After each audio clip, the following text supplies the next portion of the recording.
Hello everyone, আজকের ভিডিওটি West Bengal police constable এবং কলকাতা পুলিশ কনস্টেবলের লেটেস্ট কিছু আপডেট নিয়ে।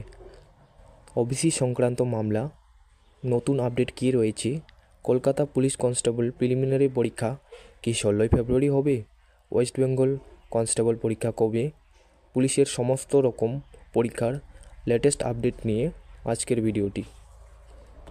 7ই জানুয়ারি কিন্তু সুপ্রিম কোর্টে ওবিসি সংক্রান্ত মামলার হিয়ারিংয়ের ডেট ছিল। তার আপডেট কী হলো, প্রত্যেকটি বিষয় নিয়ে আজকে আলোচনা করব। 7ই জানুয়ারি কিন্তু ওবিসি কেস সম্পর্কিত সুপ্রিম কোর্টে হিয়ারিংয়ের তারিখ ছিল। এই সমস্যার সমাধান খুব শীঘ্রই মিটতে চলেছে। এই আবেদনটির চূড়ান্ত শুনানির জন্য পরবর্তী 28 এবং 29শে জানুয়ারি ধার্য করা হয়েছে। পশ্চিমবঙ্গ রাজ্য সরকারের পক্ষে সিনিয়র অ্যাডভোকেট অনুরোধ করেছেন বিচারপতিদের চূড়ান্ত সিদ্ধান্ত নেওয়ার জন্য।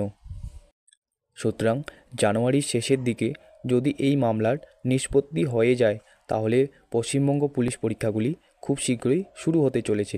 তবে 16ই ফেব্রুয়ারি কলকাতা পুলিশ কনস্টেবল পরীক্ষা হবে, এ নিয়ে সোশ্যাল মিডিয়ায় অনেকে বিভিন্ন বিভ্রান্তি ছড়াচ্ছেন। এর কোনো ভিত্তি নেই। এছাড়া অফিসিয়ালি কোনো বিজ্ঞপ্তি এখনও বেরোয়নি যে 16ই ফেব্রুয়ারি পুলিশ পরীক্ষা হবে। সুতরাং 16ই ফেব্রুয়ারি কোনো পুলিশ পরীক্ষা হচ্ছে না, তবে পুলিশ পরীক্ষাগুলি খুব শীঘ্রই শুরু হতে চলেছে। এছাড়া পিআরবি পরীক্ষার সমস্ত প্রিপারেশান অলরেডি নিয়ে ফেলেছে। মোটামুটি এপ্রিল মাসে পুলিশ পরীক্ষাগুলি সংগঠিত হতে পারে। এবছরের প্রথমের দিকে পুলিশের কিছু নতুন বিজ্ঞপ্তি বেরোতে পারে।